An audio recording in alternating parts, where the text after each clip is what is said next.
మీరు చూస్తున్నారు కదా. చెప్పుడు మాటలను గురించి ఆ భక్తుడు మాట్లాడే మాట ఏంటంటే చూడండి.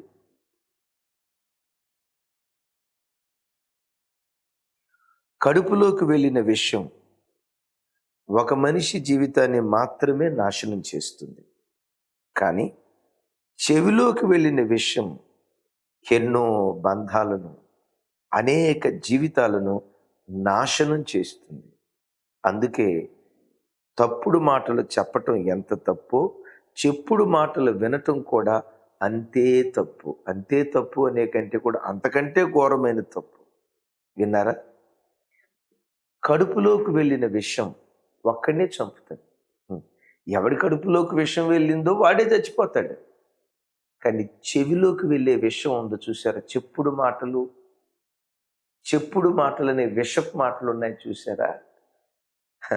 చెవిలోకి వెళ్ళే విషయం ఎన్నో బంధాలను, ఎన్నో బాంధవ్యాలను, ఎంతోమంది మనుషుల మధ్యలో ఉన్న ఆప్యాయత అనురాగాలను చెడగొడుతుంది.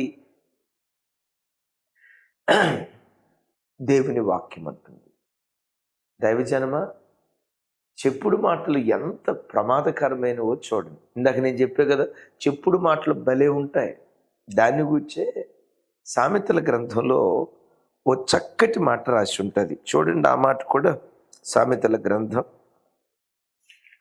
18వ అధ్యాయం 8వ వచనాన్ని మీతో పంచుకుంటాను. 18:8 నాతో కలిసి.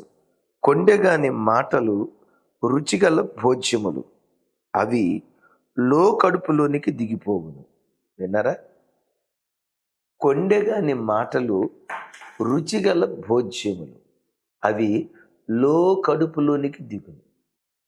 కొండెగాడి మాటలు ఎట్లా ఉంటాయట? రుచిగల భోజ్యములు. అంటే భోజ్యం అంటే భోజన పదార్థం. ఎలాంటి భోజన పదార్థాలంట? పసిలేనివిగా ఉండవు. ఎట్లా ఉంటాయో తెలుసా? హైదరాబాదులో ప్యారడైజ్ బిర్యానీ ఎంత బాగుంటుందో, విజయవాడలో అదేదో ఉంది కొండ బిర్యానీయా ఏది, విజయవాడలో కొండ బిర్యానీ ఎంత బాగుంటుందో, పూతరేకులు ఎక్కడ,